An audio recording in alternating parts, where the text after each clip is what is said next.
जय श्री राम दोस्तों, स्वागत है आप लोगों का मेरे चैनल पे। और आज मैं आपको बताने जा रहा हूँ रामायण से जुड़े कुछ ऐसे रहस्यों के बारे में जिनके बारे में आपको शायद ही पता हो। इन रहस्यों के बारे में उन लोगों को जरूर पता होगा जो कि रामायण की बहुत ज्यादा गहरी नॉलेज रखते हो या तो वो बहुत ज्यादा ज्ञानी हो। लेकिन अगर आप लोगों को भी पता करना हो तो प्लीज वीडियो को एंड तक देखना और पसंद आए तो वीडियो को लाइक भी कर देना। तो वीडियो को शुरू करते हैं और आते हैं अपने सबसे पहले रहस्य पे, जो कि है राम जी की बहन शांता के बारे में। हम सब ने कभी ना कभी राम कथा को पढ़ा या सुना तो हो गई, जिसमें कि हमको शुरुआत में ये बताया जाता है कि राजा दशरथ के सिर्फ 4 ही पुत्र थे, जिसमें सबसे बड़े थे श्री राम, उनसे छोटे थे भरत जी, उनसे छोटे थे लक्ष्मण जी और सबसे छोटे थे शत्रुघ्न जी। लेकिन मैं आपसे कहूं कि आप लोगों को इस बारे में अधूरा सच पता है तो एक्चुअल में राजा दशरथ के इन 4 पुत्रों के अलावा एक पुत्री भी थी जिसका की नाम शांता था, जो कि आयु में इन चारों भाइयों से बड़ी थी।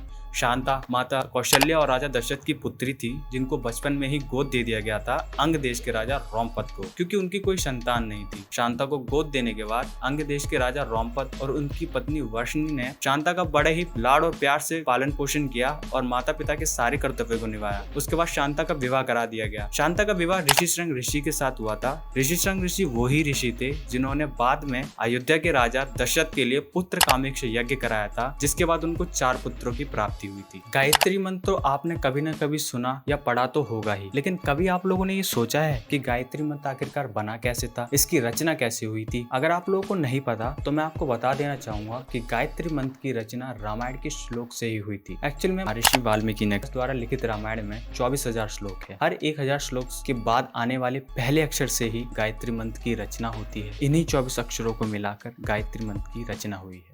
अगर आप लोगों ने रामायण देखी है तो आपको एक दृश्य जरूर याद होगा, जिसमें कि जब श्री राम अपनी पूरी सेना के साथ लंका में युद्ध करने जा रहे होते हैं तो उनका रास्ता एक समुद्र रोक लेता है और उस समुद्र को पार करने के लिए उनको राम सेतु का निर्माण करने की जरूरत थी। और राम सेतु का निर्माण करने से पहले श्री राम को शिव जी के आशीर्वाद की जरूरत थी। अब शिव जी का आशीर्वाद वह जब ही पा सकते थे जब वह एक यज्ञ को कराएं, और उस यज्ञ को पूरा करने के लिए उनको एक ऐसे व्यक्ति की जरूरत थी जो कि शिव जी का परम भक्त हो और बहुत ज्यादा ज्ञानी हो। सिर्फ वही व्यक्ति उस यज्ञ को पूरा करा सकता था। अब उस वक्त पे वो एक ऐसे व्यक्ति को कैसे ढूंढते? तो ये समस्या राम जी के आगे खड़ी हो गई थी। तो सुग्रीव जी की सलाह देने के बाद उन्होंने रावण को निमंत्रण भेजा, क्योंकि रावण अब शिव जी का परम भक्त है। तो उसने निमंत्रण को स्वीकार किया और यज्ञ कराने आ गया। रावण ने न सिर्फ यज्ञ को पूरा कराया, बल्कि उसने यज्ञ पूरा कराने के बाद राम जी को इस चीज का आशीर्वाद भी दिया कि वह जिस चीज के लिए भी यज्ञ को पूरा करा रहे हैं वो सफल हो। और रावण ये बहुत अच्छे से जानता था यह यज्ञ उसको हराने के लिए ही हो रहा। आप लोगों को ये बात तो पता ही होगी कि रामायण की रचना महर्षि वाल्मीकि ने करी थी, लेकिन मैं आप लोगों को बोलूं कि रामायण की रचना महर्षि वाल्मीकि जी से भी पहले किसी ने कर दी थी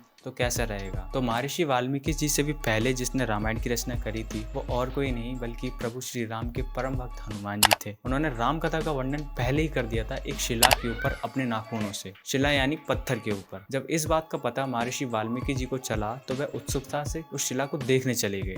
जब उन्होंने उस शिला को देखा तो राम कथा का इतना अच्छा वर्णन देखे वह आश्चर्य रह गए। उन्होंने हनुमान जी से कहा कि आपसे अच्छा तो राम कथा का वर्णन कोई कर ही नहीं सकता, आपके लेखन के सामने तो मेरा लेखन कोई देखेगा भी नहीं। जब ये सारी बातें हनुमान जी ने सुनी तो उन्होंने सोचा कि महर्षि वाल्मीकि एक कवि है और उसके साथ साथ श्री राम के भक्त भी हैं। क्या फर्क पड़ता है कि अगर रामायण का रचना वो करें, उसमें भी तो गुण मेरे श्री प्रभु राम के ही लिखे होंगे। इसीलिए उन्होंने उस शिला को उठाया और नदी में फेंक दिया और इतिहास में रामायण लिखने के लिए महर्षि वाल्मीकि जी का नाम अमर हो गया। टीवी पे जब जब रामायण आती थी तब तब हम लोगों को यही दिखाया जाता था कि जब श्री राम अपने परम भक्त हनुमान और वानर सेना के साथ लंका में युद्ध करने जाते हैं तो उन जो वानर सेना होती है वह एक शस्त्र का यूज करते हैं जिसको कि हम गदा कहते हैं। लेकिन मैं आप लोगों से बोलूं कि वानर सेना और हनुमान जी ने कभी गदा का प्रयोग किया ही नहीं था। तो एक्चुअली वाल्मीकि द्वारा लिखित रामायण में ये बताया गया है कि हनुमान जी और वानर सेना ने कभी गदा का प्रयोग किया ही नहीं था। हनुमान जी तो बल्कि इतने शक्तिशाली थे कि उनको कभी किसी शस्त्र की जरूरत ही नहीं पड़ती थी। हनुमान जी की शक्ति का अंदाजा हम इस बात से लगा सकते हैं कि उनके एक मुक्के में ही इतनी ताकत थी कि वह अगर चाहते तो अपने एक मुक्के से ही रावण को खत्म कर सकते थे। लेकिन अगर वो ऐसा कुछ करते तो श्री राम ने जो अवतार लिया था वो उनका विफल हो जाता। इसलिए उन्होंने कभी ऐसा कुछ नहीं किया और रावण को श्री राम ने ही मारा। सीता माता